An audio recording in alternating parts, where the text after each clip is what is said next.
Leyes de Kirchhoff, circuito en paralelo. Considerando el ejemplo de las tres resistencias visto en la clase anterior, en un circuito en paralelo, la corriente se reparte y la tensión es la misma.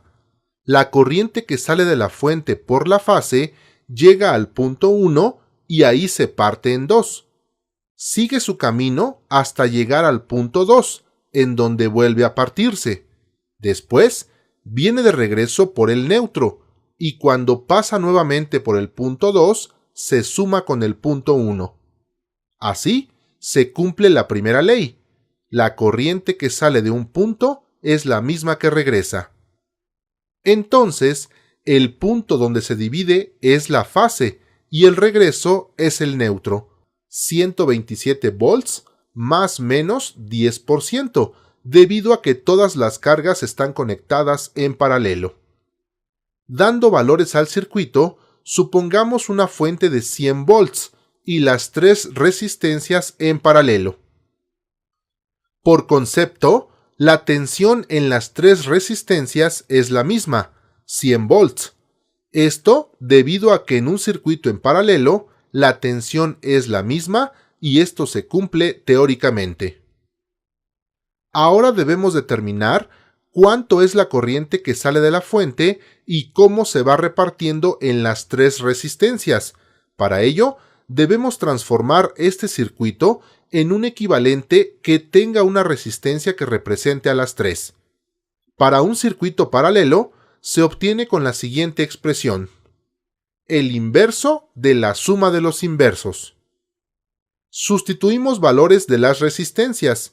Haciendo las operaciones tenemos 1 entre 0.08, da 1.25 ohms. Una característica de la resistencia equivalente en un circuito paralelo es que ésta siempre es menor que la menor de las resistencias del circuito.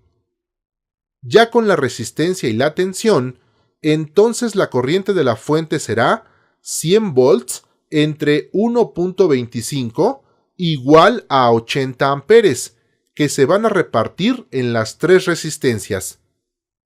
La corriente en la resistencia 1, aplicando la ley de Ohm, es tensión entre resistencia, 100 entre 10, esto da 10 amperes. La corriente en la resistencia 2 es tensión entre resistencia, 100 entre 2, esto da 50 amperes.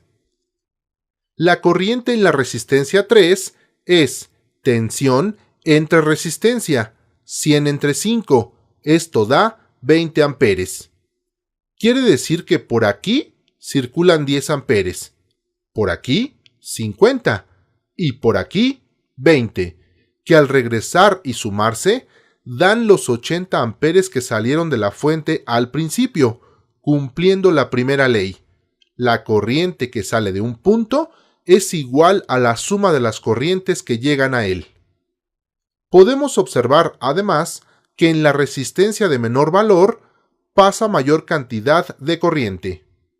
Estas son las características del circuito en paralelo y cómo se da cumplimiento a la primera y segunda ley de Kirchhoff.